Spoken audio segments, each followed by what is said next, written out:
Welcome to the Gay Buddhist Forum, where teachers from all schools of Buddhism offer their perspectives on the Dharma and its application in modern times, especially for LGBTQI audiences. These talks are offered freely to the world and made possible by appreciative listeners. If you would like to support our efforts to share the Dharma with underserved audiences, please visit gaybuddhist.org.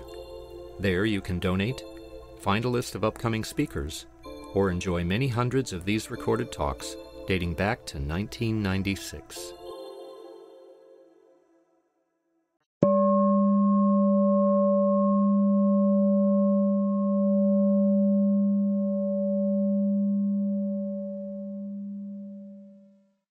Welcome back. At this point, we usually go around and say our names. I'm George. Alex. Please. Roya. Scott. Jerry. Stephen. My name is Jeff. Matthew. I'm Brad. Bob. My name's Cass. I'm Jim. Jim. And I'll introduce JD. There it is. J.D. Doyle, our speaker today, serves as a core teacher at East Bay Meditation Center and has served as a board member and was the co-founder of the LGBTQI meditation group. J.D. is in the Spirit Rock Meditation Center teacher trainer program and was in the dedicated practitioner program and the community Dharma leader program. J.D. has practiced Buddhism since 1995 in the U.S., Thailand, and Burma. For over 25 years, they worked as a public school teacher, focusing on issues of equity and access. J.D. holds a bachelor's degree in environmental studies from Cornell University, and a master's degree in language and literacy and sociocultural studies from the University of New Mexico. J.D. identifies as gender non-conforming, they. Welcome, J.D. Welcome back. Thank you. Thank you so much. Well, that was quite the introduction, and it's actually it's been quite a while. So I've actually graduated from that teacher training that I was in 2020. So that was a while ago, and it's wonderful, that we continue to grow and change, and it's kind of funny when you hear yourself encapsulated like that. So thank you. I actually want to start off by just acknowledging that we are on Ramaytush Ohlone land here in San Francisco. And this has become part of one of the ways that I ground myself in places.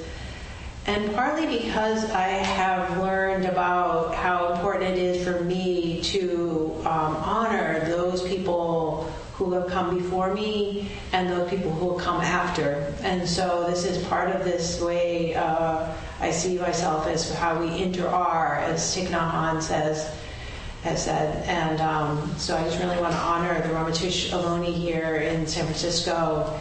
And also really want to start by honoring the lineage that I teach in as well.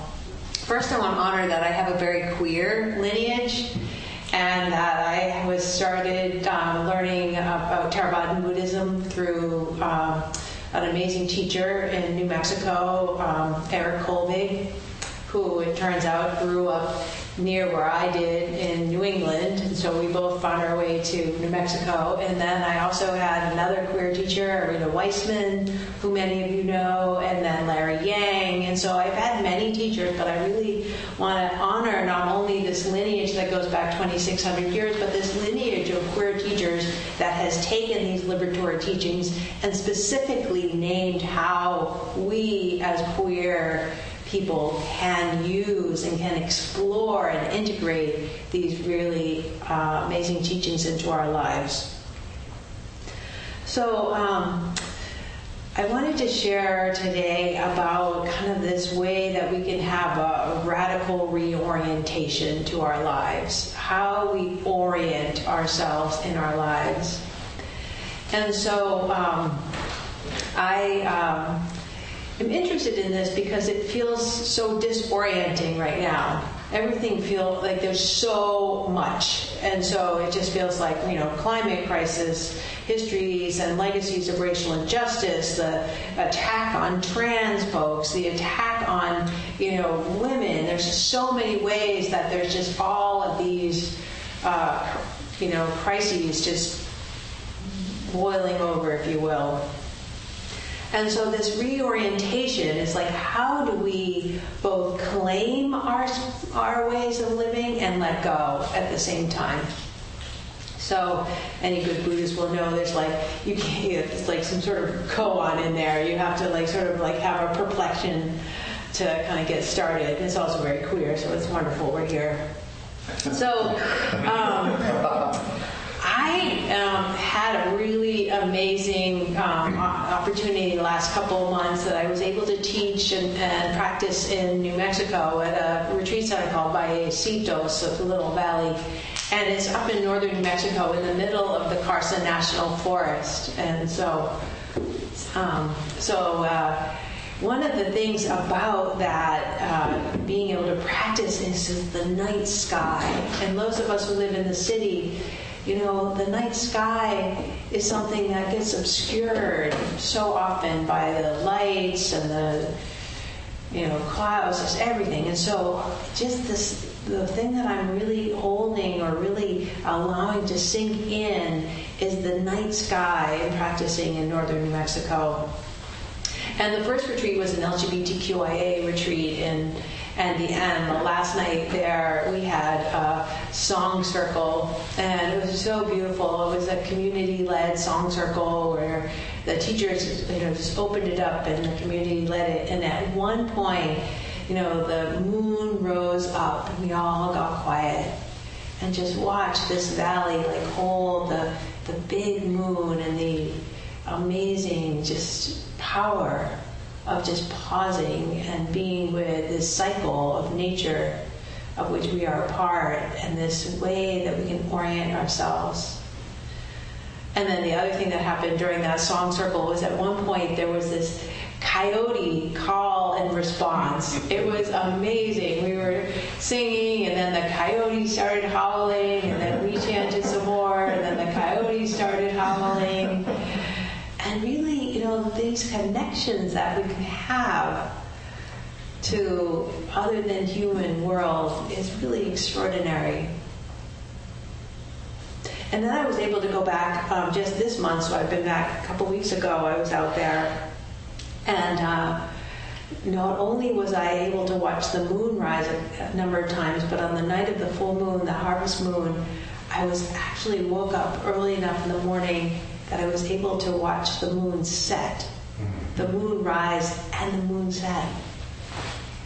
And there was a way in that cyclical experience of really following the moon that I was had a way of remembering a part of myself that I kind of had lost. It was kind of like a reorientation. And there's also this invitation to slow down, there's something the power of watching the moon in such a beautiful place is really extraordinary, and yet there's nothing really much happening. And yet all of a sudden the moon's up above, there's really not much happening. And this is just this way of allowing that pause, allowing the beauty and the awe to sink in. And then, being human, I was in this wonderful room with these big windows, and I was so annoyed because I couldn't sleep. The moon was so bright. I was like, oh my God, I'm not sleeping. And this funny thing is I didn't want to be awake. I wanted to be asleep. I actually wanted to be asleep.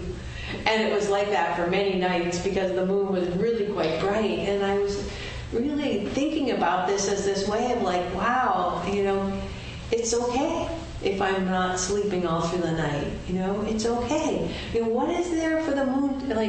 Maybe the moon's trying to tell me something. Maybe there's something else going on here that I'm just really not getting. ended up being okay, but it was really interesting that at one point I could have something, this is so beautiful and so amazing, and the next moment I'd be like, can I close these curtains? Like, of course not. They were like, very ill fitted to the window. And so this place of like seeking comfort, seeking, some sort of ease, like sleep, which is definitely a beautiful option for us. So not to get it wrong, like I do really treasure sleep as well. But just that metaphor as a Buddhist, like, I want to be asleep, I don't want to be awake. So I want to share, this is one of my favorite poems from Izumi Shikubu, who is a Japanese poet written over 2,000 years ago. And she says, watching the moon at midnight, solitary mid-sky, I knew myself completely, no part left out. Watching the moon at midnight, solitary mid-sky, I knew myself completely, no part left out. And so this invitation into orienting ourselves to wholeness, to in this way that we can show up for all of ourselves.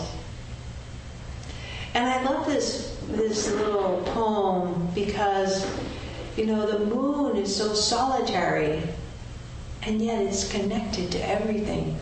Even us, like the tides of water in our bodies rise and fall with the moon. And this way that we can be both alone and together, that we are inseparable, and yet there is something singular about each one of us. And so for me, part of my journey and meditation and Buddhism has been really this journey towards wholeness. The phrase of using this term mindfulness is another word that we can use for sati, which is mindfulness in Pali, is to remember. Like just that process of remembering, coming back again and again, like we probably just did if you were like me with my restless mind during the meditation, just returning, running off, returning, remembering. And that sense of remember, like all the members, like bringing back together. I taught, as was mentioned, in public schools for many years, and when I taught fourth grade, right at the beginning down here in Castroville, artificial capital of the world, they had a really great program that was all about, like how do we get along with each other and all of those kind of things, which are, we need to have more practice in those as adults as well. But fourth grade, and we were instructed, and I was like, it was one of those things where like I was actually instructing the kids, but I was learning for myself. And so we had this little paper doll, if you will, and it was called IALAC, IALAC, which stood for I am loving and capable. And so as a teacher, I was following these directions, and I was like, wow, this is really amazing. And so I was instructed to take this paper doll and to tear it. And, as an illustration of this is what happens to all of us. We get bumped and bruised and torn, and people just don't see it inside of us. And then, of course, the teaching was to tape it back together, and then we're whole again. And it was an illustration that I needed, for myself too, as a teacher, like as a young person teaching, think about like, yes, it's not like my bumps, my bruises, my ways of managing and navigating the world are essential to who I am. This is part of who I am. And I know, at this point I just pause because I know so many of us have lost so many, through illness, through,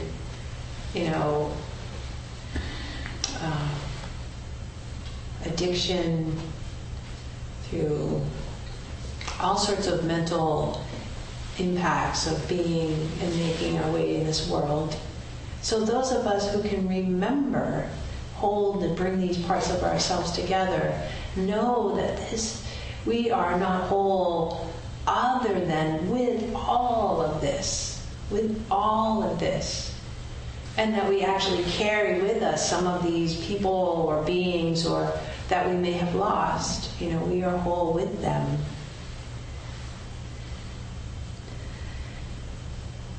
And so most of the time, when we're orienting ourselves in the world, there's a way that we can just orient ourselves to, what brings us security, what brings us comfort. And then we can think about, how do I just hold on to that? Like once we get the security, then we have to sort of build up around it. We have this little security, and then it's like, ooh, then all of a sudden it's mine. Because once we get security, then it's going to go. And so then we have to start protecting that security, protecting ourselves. And it really becomes this interesting place of investigating, what it is that I need, what is the care and well-being of this one here, and what is it that I think is going to protect me? What is it that I think, that I imagine, that society has told me it is what we need? Oh, I'm going to forget it. This is my favorite book these days, and so I'm going to grab it here. Let's share some from it. You can see it over there. There we go. So this is called Hospicing Modernity, and it's by Vanessa Machado de Oliveira, who is a Brazilian teacher, author, professor, educator as well. And so this is a way of looking at our world and using this term hospicing. So, how do we know that things are not working anymore, and yet we don't just want to kick them to the curb, how do we really honor this world that we live in? So I want to share some words from that, and then just kind of offer a Buddhist perspective as well. So here's a quote from her, from Vanessa, and she says, "We are living off of expired or expiring stories. Stories that expire can no longer dance with you. They are lethargic or stuck. They can't move things in generative ways anymore. But we often feel we cannot let them go. Many of these expired stories give us a sense of security, purpose, and direction, precisely because they seem stable and solid. Thus we become attached to them and get used to their weight in our lives." So I love this idea of these stories kind of being alive and that we're dancing with them. And this sense of vitality, that we can kind of feel into the aliveness of our stories. And then we can see the stories still have that energy, that we can still dance with them. And at the same time, recognizing that to be human, there's this real pull towards wanting security, to wanting stability, and that weightiness in and of itself, there's something there. There's something there that we want, and yet that's where we can get stuck. And the sense of expiring, which is kind of like this exhale, in our expire, we let go. And how hard it is to let go, because, as she says, many of these expired stories give us a sense of security, purpose, and direction, precisely because they seem stable and solid. And so in Buddhism, there's this real tenet of encouragement for us to look at the impermanence of things. And so to see how things are always changing. And so this force and this way, this tendency that we as humans are to wanting to hold on to something, and that ultimately, there's not anything to hold on to, that we really are in this flow, like this body, that's always changing. There's nothing to hold on to. And that when we try to encapsulate that body and make it be a certain way, that is where, suffering. So the first truth of the Buddha is that, none of us can escape suffering, that their suffering is part of the world. And then the second truth is this craving and this way that we're trying to stop and fix something just this way. This craving is, the cause of suffering. So then when we cling to this idea of security, the concept of security that's built on projections or built on kind of keeping ourselves away and separate, there's going to be suffering in there. And so when we think that there's a way that we can hold, there is something to hold on to that is going to be fill in the blank, be the answer, there's going to be some suffering. And so there's this place of letting go over and over again that we encounter. And it can be really scary. It can be really scary because, how do we? The world is changing, and it can be changing at such a rapid rate that, how do we orient ourselves? And yet, when we kind of hold on to a sense of security, that can be isolating as well. So I'm going to share another quote from Hospicing Modernity, and she says, Vanessa Machado de Oliveira says, "We don't realize that when the stories expire, their vitality is already gone.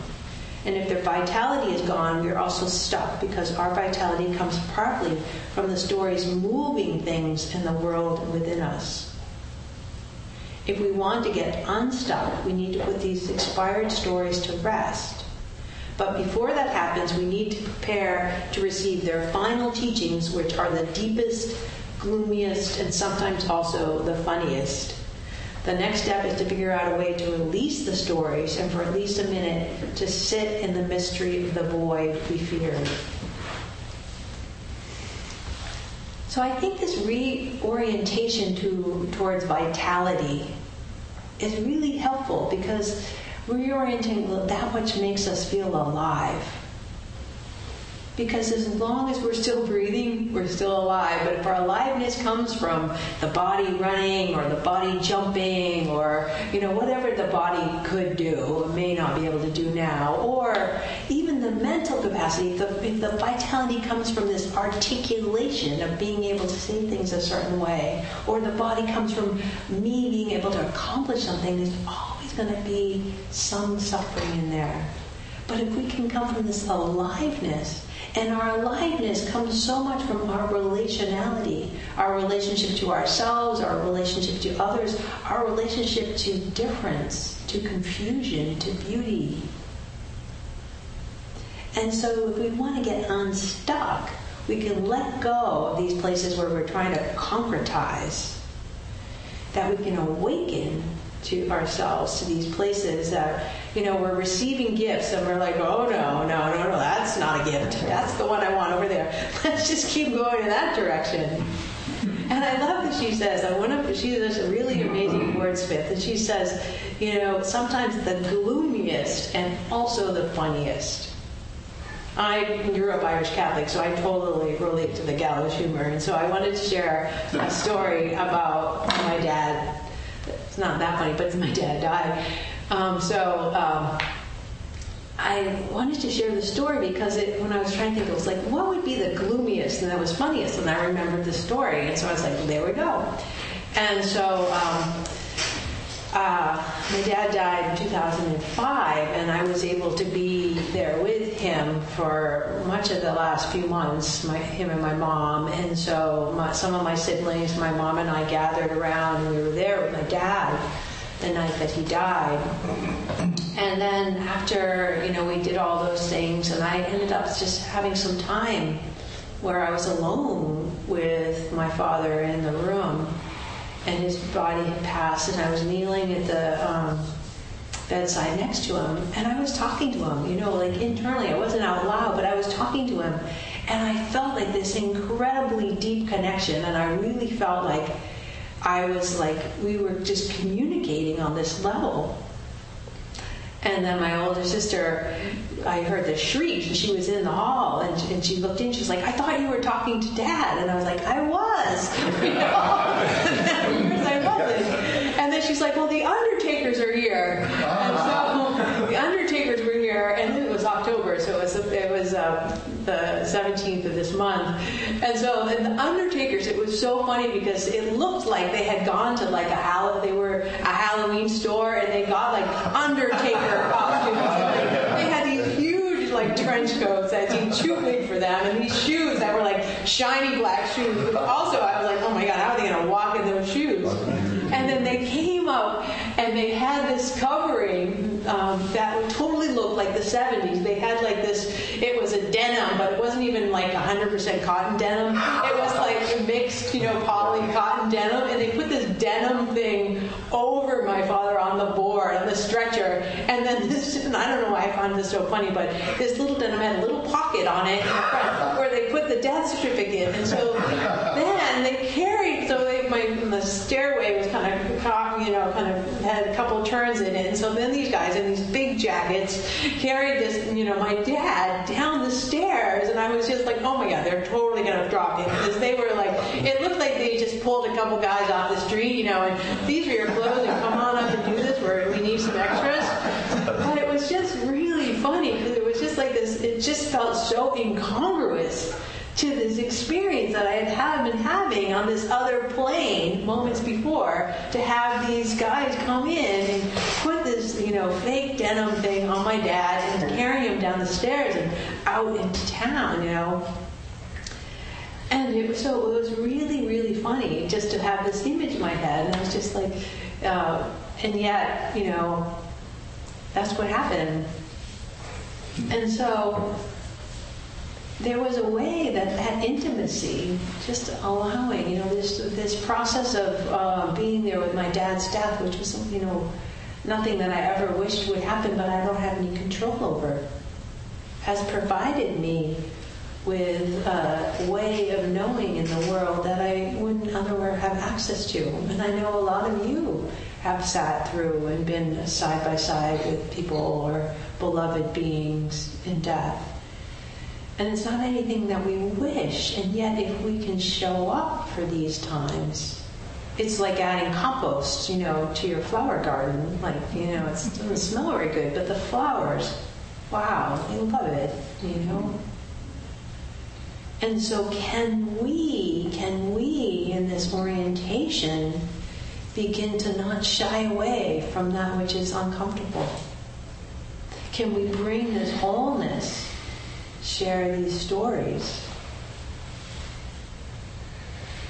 Thich Nhat Hanh, has said, no mud, no lotus. So you'll hear bringing him in again today. And he says, most people are afraid of suffering, but suffering is a kind of mud to help the lotus flower of happiness grow.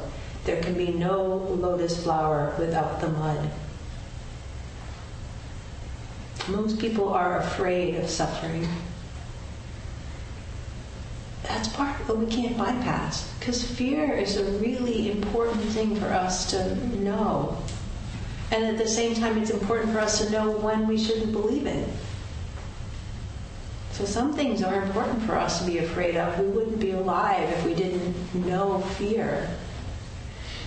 But the way that we orient towards fear, can we know it with our that same kind of intimacy? Can we know fear? Can we know discomfort? And can then, when we respond from our wholeness, not from a getting rid of, clinging to something, but to bring it in and know what it means to be alive. I mean, if Thich Nhat Hanh says most people are afraid of suffering, he really knows it. But suffering is a kind of mud to help the lotus flower of happiness grow. So it's not like we get to live without that suffering, and yet so many of us are trying, bigger cars, bigger houses, bigger jobs, bigger, whatever. And, that's where happiness is. And so what if it's not? Maybe some happiness there, but what's this true happiness? What's the orientation? So, continuing on in this quote from Vanessa Machado de Oliveira, and she says, from the last one where she was kind of like, the next step is to figure out a way to release the stories and for at least a minute sit in the mystery of the void we feared. So to look into this fear, what is it made out of? What is that place? And in Buddhism, we might call it in the void, we might call it emptiness, empty of self, empty of all of these things that we can create ourselves. And she says, this is where we might discover that our forecast was wrong, our prediction was wrong. We might find that the void consists of both nothingness and everything else, and that it can be an unlimited source of serenity, sanity, energy, and inspiration. I love this. We might find that the void consists of both nothingness and everything else, and that it can be an unlimited source of serenity, sanity, energy, and inspiration.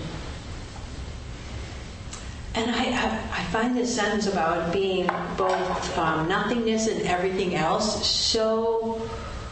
such a wonderful phrasing, because one of the places that I have encountered in Buddhism that I feel like is a really a dead end is this desire for transcendence.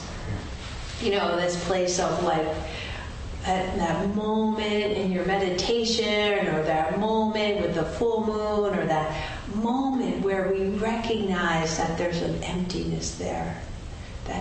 It's so precious, where there's the sacred. It's like we connect with that divinity, the sacredness.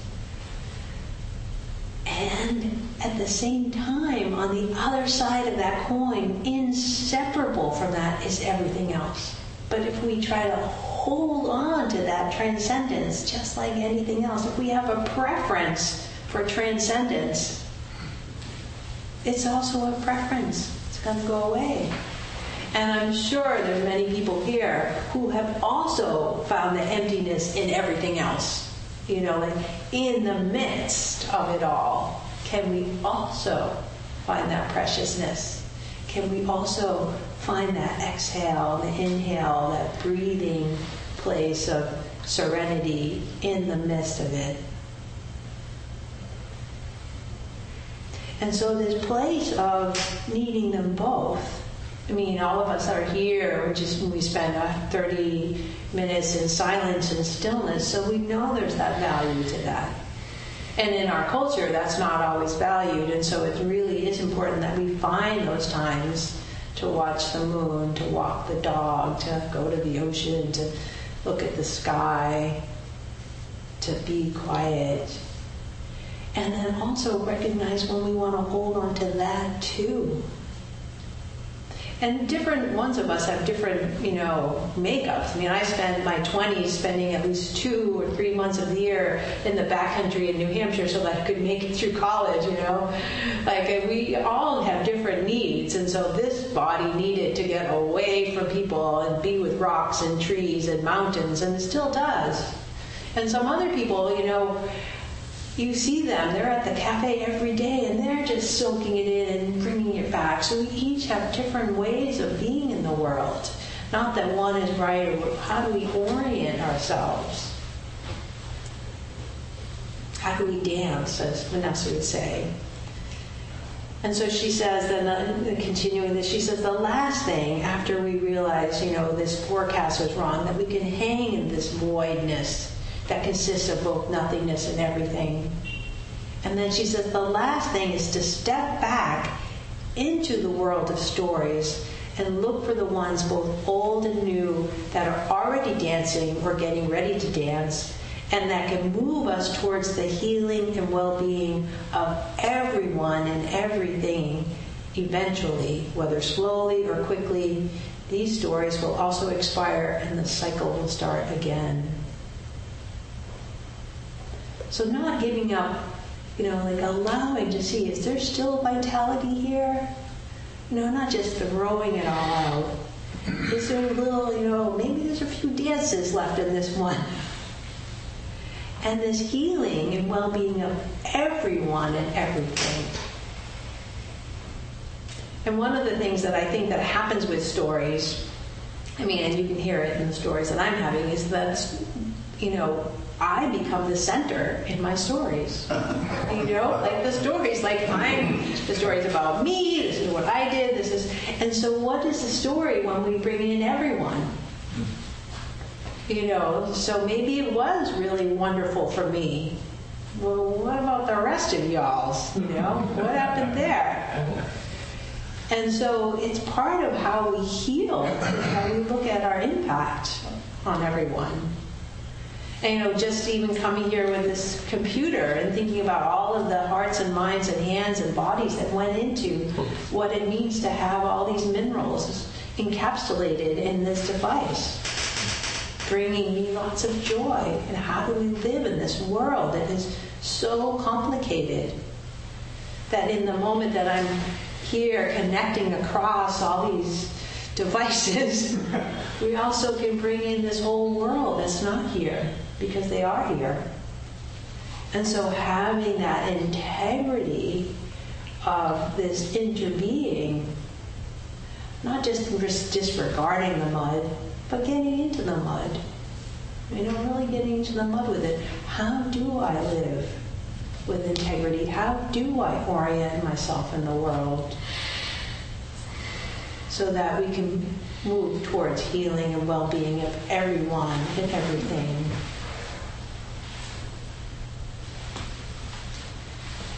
So I think, partly I think it's these new old stories.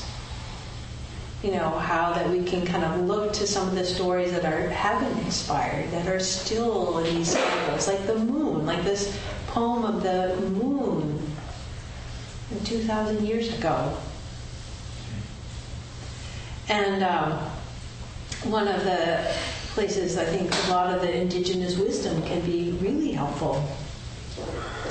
And you hear in a lot of different people in this talking about how humans are seen as the younger siblings or the younger brothers or the younger sisters of trees. And you think of scientists and we think evolutionaries like, yeah, we are. But then do we actually then look and be like, maybe that's where we should look to learning? And even in Buddhism, it's like the beginning of the Satipatthana, the foundations of mindfulness. Sit down by a tree and then watch your breath. And then who are we breathing with, So these stories, so Robin Wall Kimmerer says, the native ways of knowing human people are often referred to as the younger brothers of creation or the younger siblings. We say that humans have the least experience with how to live and thus the most to learn. We must look to our teachers among the other species for guidance. Their wisdom is apparent in the way that they live. They teach us by example. They've been on the earth far longer than we have been and have had time to figure things out. I love this. And if we start looking for our teachers, I drove over the Bay Bridge today, and one of the places that I get inspiration is that there are plants growing in that pavement. Thousands and thousands of cars drive over the Bay Bridge every day. And yet, that's resilience, right? That is resilience. That is a way of being. And so this is this way that we can orient ourselves towards a way of knowing, towards an integration, not having to get rid of, but to bring it home. Bring it home. I don't know about you, but home has been a hard place to find for me in the world. And can we bring that with us? Can we find it with those around us?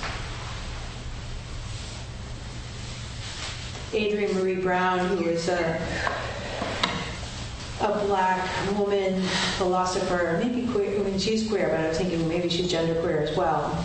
But she says, how are you willing to let yourself be changed? We know change is happening, but she says, how are you willing to let yourself be changed?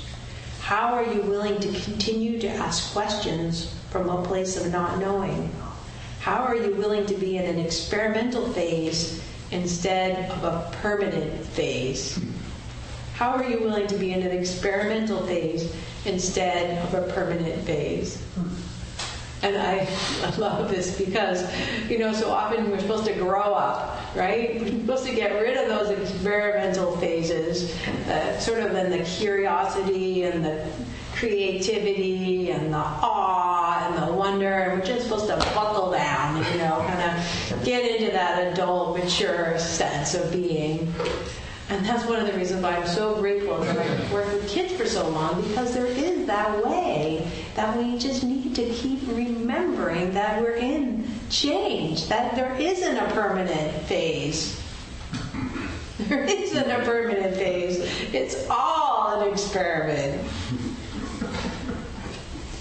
So, and yet there's that place where we have this longing for security, this longing for stability.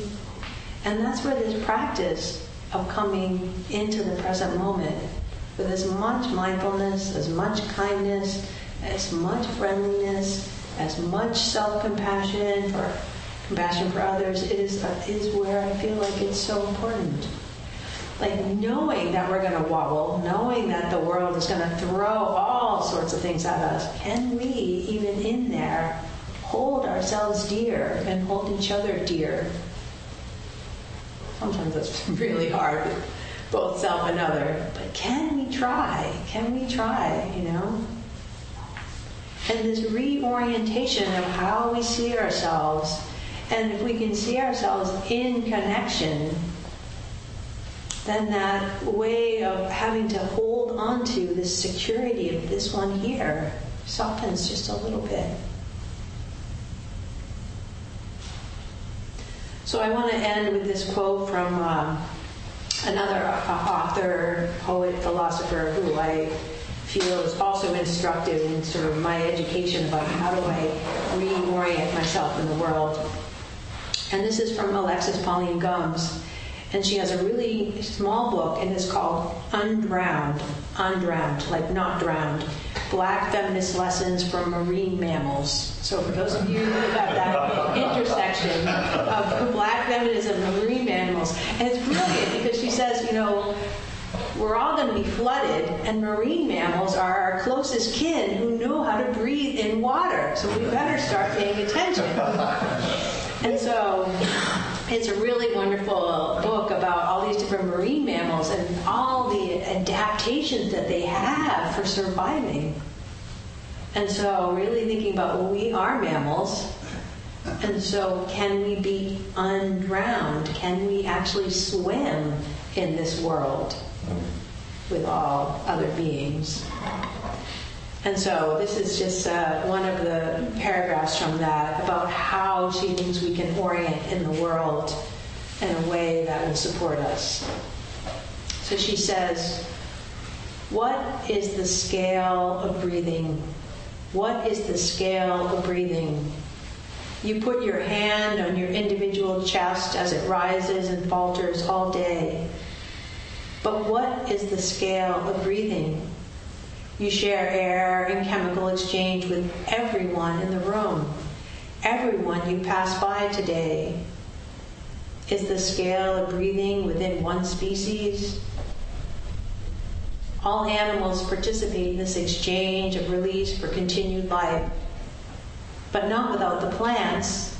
The plants in their inverse process release what we need, take what we give without being asked. And the planet, wrapped up in the ocean breathing into the sky. What is the scale of breathing? You are part of it now. You are not alone. Thank you for your kind attention. We have some time now for some reflections, questions, comments. So we also have online or here, so however that works. Thanks for a wonderful talk. What would you say are gay male narratives that are coming out? Well, you probably need to ask a gay man about it. So I'm just from your observation. What do I think gay male narratives are what? that have gone stale and are Expired. I really can't. I mean, I'm serious. I can't answer that because I don't know. I don't know. It's each. I think it's for each one of us to investigate for ourselves. I don't even think we can say it for a community and a group. But the thing is I think what is it bringing? What is that? So like, when we find that vitality, like where is the vitality? Where's the joy? And where's the fear? So if we investigate those, like where can we bring it? How do we go about it? So I don't know. I just meant from an observational point of view. Yeah. I'm hopelessly, ignorant. I've shot the question. Yeah, I love the question, and it might be a question for the whole group. So like maybe not everybody, but yeah. Thank you. Please. Thank you so much for your talk. It's really refreshing. And starting with the fact that you obviously have a living lineage, and which I also feel in myself, that it's alive. It's not like, I met a guy who goes and watches things, and I'm going to go here and there. There's a line. It's alive. Yeah. And it's very powerful. But you also said in the beginning you were kind of gifted to be given ways that Buddhism, these teachings can apply to us as gay people. And I don't understand what that really means. I mean, like, I identify as gay, but how...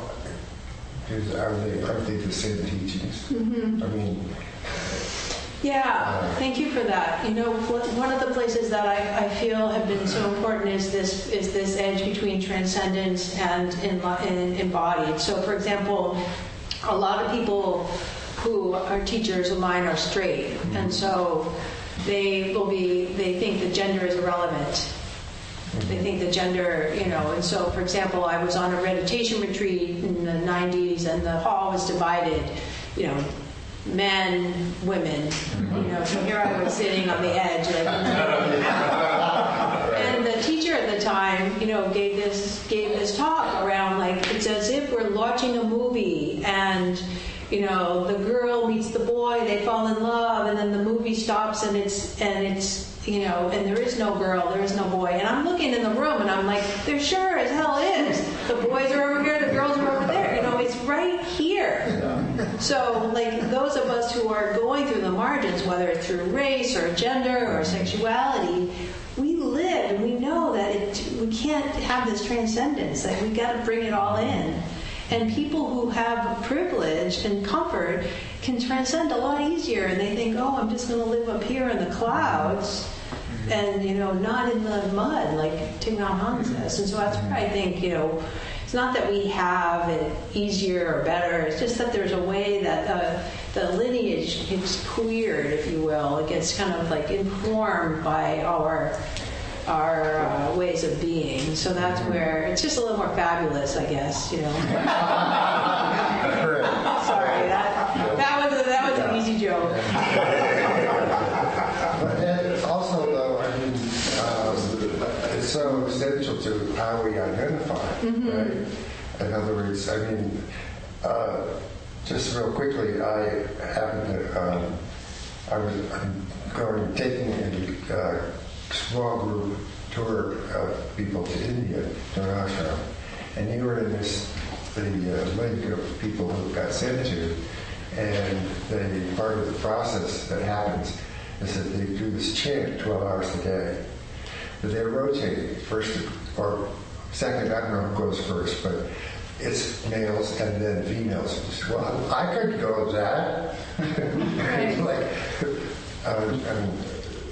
Like, when do I get to chant? Yeah. Well, could you chant, pick, this spot? Like, mm-hmm. Now I feel like, good. Yeah. It's time to chant. Right? Yeah. Thank you for that reflection. Yeah, it's just part, like, the same thing as, like, how do we include everyone? How do we? It's an ongoing thing, and like partly for me, it's been like looking inward. It's like, how do I include everything here too? Am I going to include everything out there? We also need to kind of get here too. So. I don't know if there's anybody on. I know you had a question, but I also I'm looking for the clock around here, so I just want to keep track of time too. I saw you had your hand up, but is there anybody online before we go? Go ahead, please. When you were talking at the beginning about remembering and pulling together different parts, somehow this ancient Egyptian myth about Osiris and Isis came, because Osiris was chopped into pieces by Thet, and those pieces were thrown all around the world, and Isis went and started picking them and gathering together. And interesting part and puzzling part for me that she has found all the pieces except his dick. It was missing. Why ancient Egyptian came up with such a myth? But thank you. Sometimes I feel myself like, does it apply to me? But there is something about remembering, pulled together, and it's also sort of, I was always that, but I just forgot. And there is always something missing, and it's kind of mystical image that doesn't translate into linear logic, but kind of rich. And thank you so much for that. I really appreciate that, because it really is like there's this sense of like they're part of this search, this always looking for something, is that sense that something's missing. And like you were saying, it's actually like here. And also, different cultures have different understandings of that. So there's other stories too of that. Like in Buddhism, there's Kuan Yin, whose head splits open into because thousands of pieces, and so we always are breaking apart and stitching ourselves back together. So I'm going to go look at that story. Thank you. Appreciate it. And myths are really such a powerful way of knowing things. Thank you for bringing up Thich Nhat Hanh and talking about your retreat a little bit as well. It made me think about years ago I was lucky enough to be on a retreat with Thich Nhat Hanh, the monks and nuns in Deer Park in Escondido, and I remember coyotes and night skies with stars and walks with Thich Nhat Hanh, the monks and nuns, which was more the lotus part of the experience. But there was also the mud in that it literally rained in October, and we had to, around our tents, we had to dig trenches to keep the water from getting into the thing. So we're all mud. And snakes, quite a few snakes in the dry time of the year. Wow. So there was both the lotus and the mud all together. Thank you. Brought up all those images for me. Oh, thank you. Anyone else before we wrap up? Do we have a host? Thank you, JD. Do we have a host today? Yes, I'm the host today, so please stay and enjoy the fellowship of the Sangha. We have some vegan treats, and there's hot water for tea. If you make tea, leave your cup in the sink, and I'll take care of it afterwards. I'll be coming around with a Donna bowl, which helps pay for this beautiful center and for our speakers and for the newsletter that goes largely to people who are incarcerated. And around 12:30, some people gather at the front door and go to lunch. Everybody's welcome to join in there. I think that's it. There's a sign-up sheet on the credenza for anybody who wants to get on our mailing list. And check out our library of Dharma talks online. We have over 800 now. It's a fabulous resource. And several from JD, I'm sure. Any other announcements? John? I just want to say that the last week we made it official by signing a contract for our first 5-day retreat in April 24. Yeah, at Gossip Running. So April 24th? April of 24. April of 24. It's the 17th through the 21st. Okay. Yeah, so Awesome. yeah. I mean, to claim it's sort of like we got the stake in or something. Nice. Thank you so much for doing that. You and Richard, like I said. Richard and Jerry. Jerry, thank you. Yeah, Statement Village. I love hydroponic. I love to go back. Anyone else have an announcement? JD, do you want to do the dedication of merit, or should we do ours? I'm happy to co-create it. Okay. All right.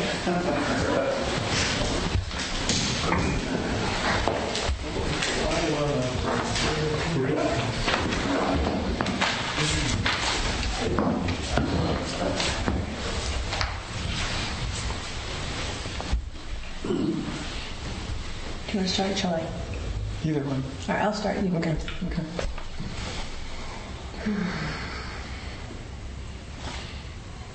Knowing how deeply our lives intertwine, we offer any goodness, any beauty, any merit from our thoughts, from our words, from our intentions for today, in all directions, to all beings without exception.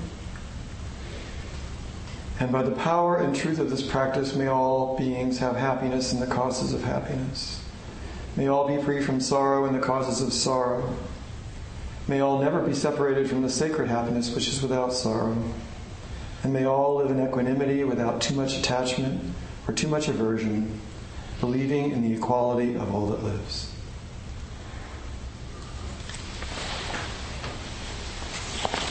Thank you.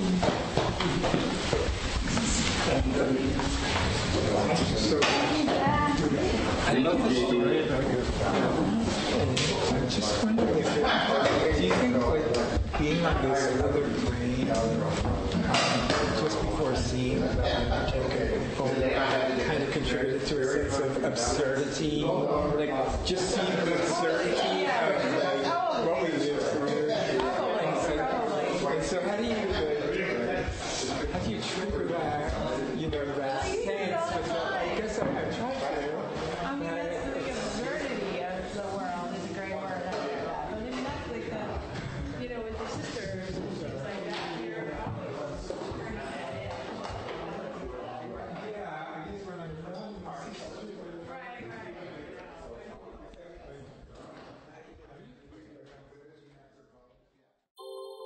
Thank you for listening to the Gay Buddhist Forum. If you would like to hear several new talks per month and be notified of upcoming speakers so you can participate live, please subscribe to this podcast, like us on Facebook, and join our mailing list by visiting gaybuddhist.org.